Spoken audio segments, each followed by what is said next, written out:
If you've ever had reflexology, you'll know just how relaxing it can be.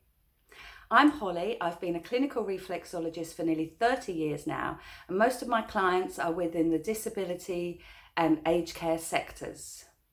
So I'm constantly being asked by carers and parents if I can show them some of the reflexology techniques I use, because after reflexology, their clients and their family members are eating better, they're sleeping better, they're happier, they're much calmer. And so they want to have a little routine of the reflexology techniques I use. I'm putting on this workshop. It's designed specifically for carers.